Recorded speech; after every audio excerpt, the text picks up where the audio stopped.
Hello and welcome to SaltWire today for Monday, June 5th. I'm your host, Kate Walker.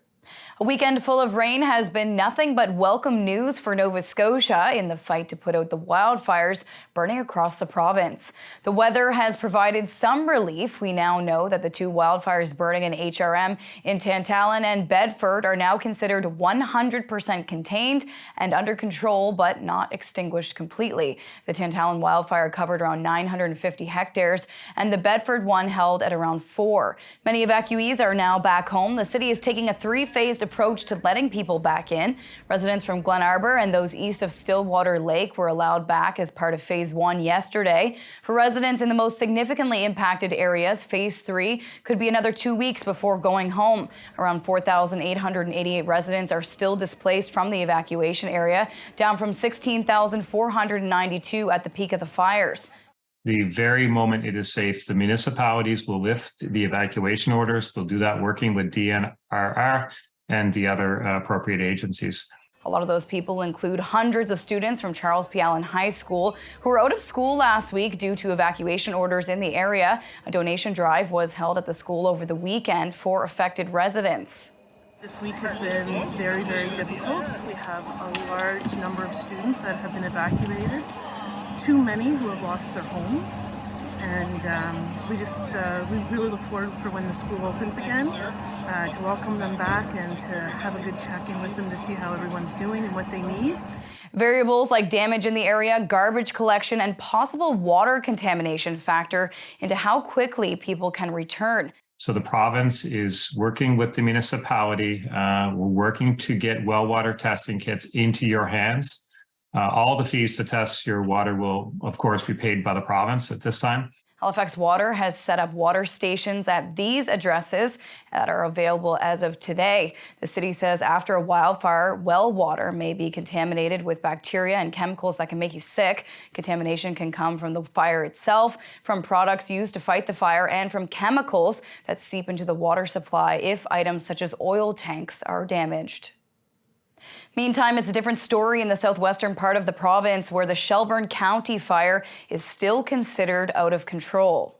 The Barrington Lake fire is the last one to be considered out of control, covering nearly 25,000 hectares, the largest fire the province has ever seen. The highway will only reopen when it is deemed safe to do so.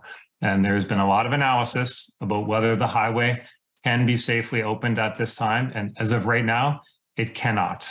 The fire marshal has indicated that due to the evolving situation at the dump and other factors, it is just not possible to safely open the 103 at this time.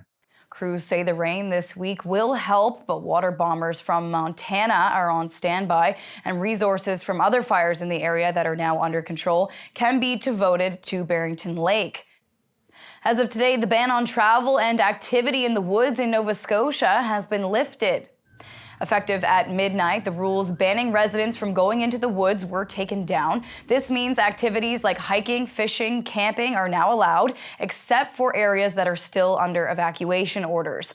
Also, as of today, businesses who have been impacted by the evacuation orders can apply for a one-time grant of $2,500. The provincial burn ban remains in place. That is the case until June 25th or until the province says so. I'm also pleading with anyone who's going into the woods, don't be stupid. Be safe, be fire smart. Don't flick a dart. Don't have a bonfire. Don't do something that could start a fire. Be responsible and be mindful of the conditions across the province. Anyone who is caught with open fire during the ban will be fined up to $25,000. Some Nova Scotians' personal information has been stolen as a result of a global privacy breach. The Minister of Cybersecurity and Digital Solutions announced the concerning news at a last-minute briefing yesterday afternoon. He He said the issue is with a file transfer service called MoveIt, which is used globally by public and private sector organizations. Staff were manually going through all of the files that were accessed to identify what kind of information was stolen and who it belongs to. The provincial government will be reaching out to Nova Scotians who have been affected to let them know how they've been impacted. Nova Scotia is also set to launch a website with regular updates and details about the breach. There's no word on who might have been trying to steal the data by exploiting the flaw. Time now for the Atlantic Sports Wire, presented by SaltWire. Thanks, Kate. The Halifax Dockers Aussie Rules football team got together recently for the official kickoff to their season. Here we are at the Oxford Tap Room celebrating the Dockers 2023 Team Day, where we're all coming together as a team, introducing the season, what's to come. We did some footage review, and the most exciting part is that we introduced our 10-year anniversary singlets. Everybody had a big jaw drop, then everybody clapped and cheered because they're that amazing. Part of Team Day was getting together, dressing up in themed costumes, and taking part in some activities to get points and hopefully win the day. We're the drop bears. We're going to win at the end of the day. We're about to head into the rest of Halifax soon, and we have a bunch of different things we need to complete for the day to be the winners. And yeah, we're just having the most fun ever. You can check out Halifax Aussie Rules football across their social channels. In Halifax, I'm Scott Squires for the Atlantic Sports Wire. Thank you, Scott. On to weather now to see what's coming up in the forecast. We're going to check in now with our weather specialist, Alistair Alders. Thanks, Kate. Well, the rain over the weekend certainly gave crews fighting the Nova Scotia wildfires the hand they needed to really help extinguish these fires. Of course, we know that the situation is still very fluid and we're not out of the woods yet, and we need more rain, and there is some to be found in the immediate forecast. This evening, we will have rain, which could fall heavy at times with a risk of thunderstorms. The temperature near 10 degrees with winds out of the northeast 20 to 40 kilometers per hour. Winds do flip over to the northwest tomorrow, lighter 10 to 20 kilometers per hour. We'll start the morning near 9 degrees with periods of rain, drizzle, and some morning fog patches. We'll have periods of rain also continuing into the afternoon. Could fall as drizzle at times with a temperature near 12 degrees, so below seasonal, and really not much movement in the temperature over the next 24 hours.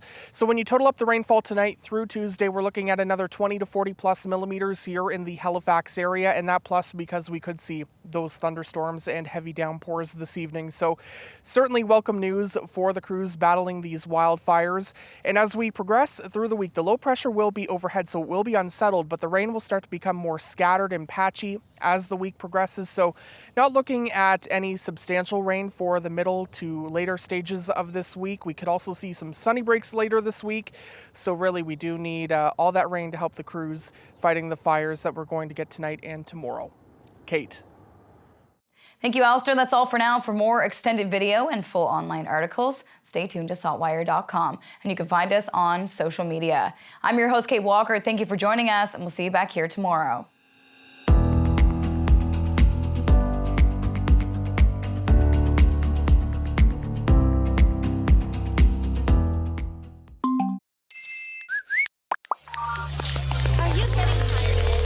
Turn off the noise. Tune in to what matters. What matters is information you can trust. What matters is the news you can use to make life's big decisions.